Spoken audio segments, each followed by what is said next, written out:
don't care what y'all think about me because I know the real mother. But he's not better than the private investigator, though. Because and we can, you know we why? can We all... didn't have enough time to get it all. He ain't had enough time. This is 2 weeks investigation. We're going home. Y'all enjoy. I don't care what y'all think about me because I know the real mother. But he's not better than the private... Michael Elisane knew life with Angela Deem was wild, but he didn't expect their breakup to be so chaotic. After their split, Angela launched legal battles against him, claiming he cheated, scammed her, and only used her for a visa. Hurt by her accusations, Michael decided to fight back with a defamation lawsuit. He hired a strong legal team to prove his innocence. Angela's claims were dramatic, but lacked real evidence. Michael stayed calm during the trial, trusting that the truth would come out. The turning point came when Angela's private investigator testified, stating Michael was innocent. When the verdict cleared Michael of all accusations, the courtroom applauded. Angela couldn't accept it and began shouting. Michael felt relief and freedom, ready to move on with his life and leave the past behind. Michael moved on. Angela's rage simmered. She wasn't one to back down easily, and in the days that followed, she continued to spread rumors about Michael trying to tarnish his reputation in any way she could. She appeared on talk shows, gave interviews, and even took to social media to voice her displeasure with the verdict.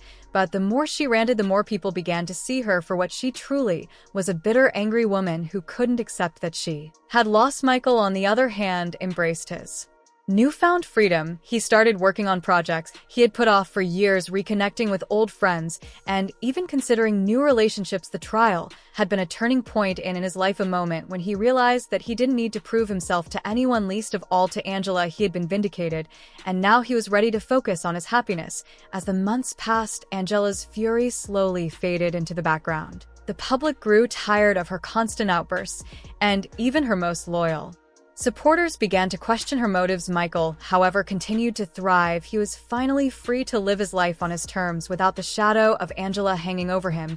And as for Angela, she was left to face the reality of her actions. She had tried to destroy Michael, but in the end, she had only succeeded in destroying herself. Her reputation was in tatters, her credibility questioned, and she was left alone, screaming into the void, while Michael moved on to a life filled with hope and promise.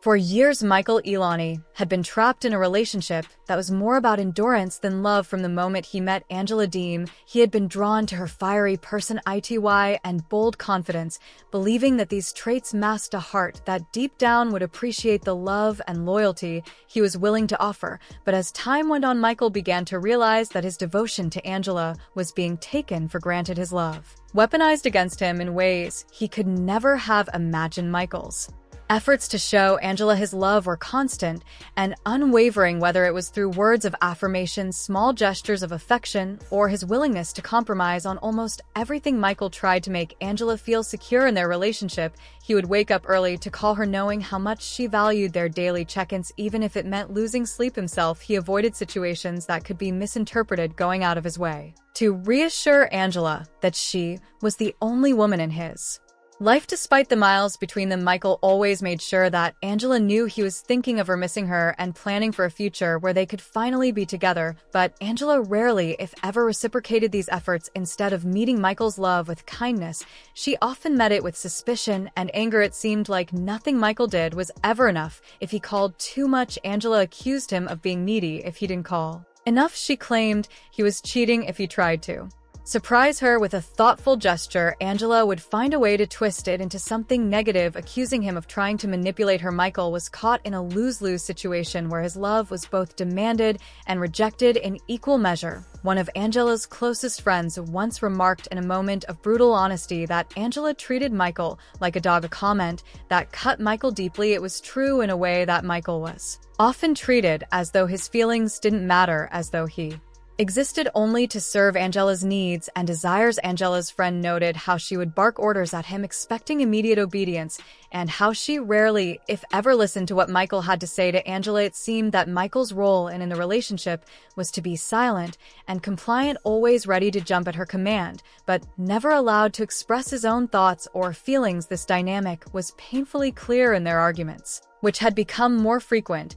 and intense over time. Whenever Michael tried to speak up to explain his side of things or express how he was feeling. Angela would cut him off mid-sentence. "Shut up, Michael," she would scream, her voice laced with frustration and disdain. It didn't matter what the argument was about, whether it was something trivial or something serious. Michael was never allowed to finish his thoughts. His voice, his opinions were consistently disregarded, as though they held no value. The silencing was more than just a way for Angela to win arguments, it was a method of control. By refusing to let Michael speak, Angela ensured that the narrative of their relationship remained one-sided. Her side, Michael's feelings of love, hurt, frustration, and desperation were all kept bottled up, never fully expressed, because Angela simply didn't allow them to be. Over time, this began to take a toll on Michael's spirit. He became quieter, more reserved, afraid that anything he said might trigger another outburst from Angela. The man who had once been full of life and energy was now subdued, his light dimmed by the constant barrage of negativity from the woman he loved. Despite all of this, Michael remained committed to Angela, believing that if he just tried harder, loved her more, and proved his loyalty beyond any doubt,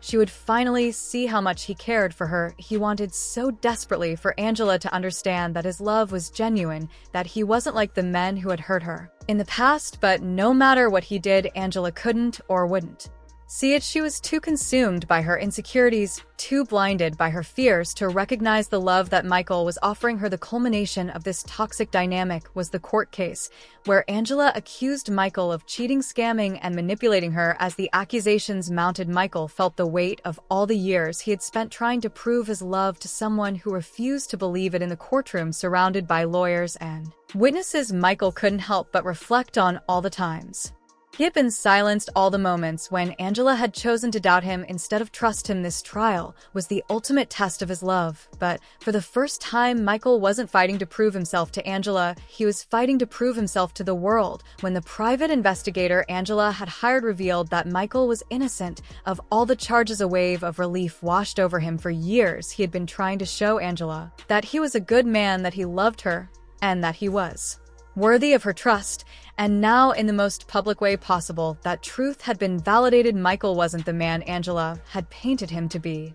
He was a man who had been wronged, who had been silenced, but who had finally been given a voice. Angela's reaction to the verdict was predictable. She lashed out, furious that the world wasn't seeing things her way. But Michael no longer cared about her outbursts. For the first time in years, he felt free from the chains of Angela's control. He had won, not just in court, but in life. He had proven that he was innocent, that he was worthy, and that he didn't need to be silenced any longer. As Michael walked out of the courtroom, his head held high, he knew that this was the beginning of a new chapter in his life. He was done trying to prove his love to someone who refused to see it. From now on, Michael would focus on loving himself, on finding someone who appreciated him for who he was, and on living a life that was free from the toxic dynamics that had once defined his relationship with Angela. The road ahead wouldn't be easy. He knew that healing from the years of emotional abuse would take time, but Michael was ready to take the first steps. He was ready to speak up, to share his story, and to show the world that he was more than just the man who had been silenced by Angela D.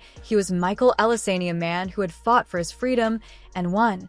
And as he looked towards the future, he knew that it was bright, filled with possibilities that he had once thought were out of reach. No longer was he the quiet, compliant man who let Angela dictate his life. He was now a man who had reclaimed his voice, his dignity, and his future, and that more than anything was the greatest victory of all. In the end, Michael's triumph wasn't just about winning the court cases, it was about reclaiming his life, his dignity, and his future.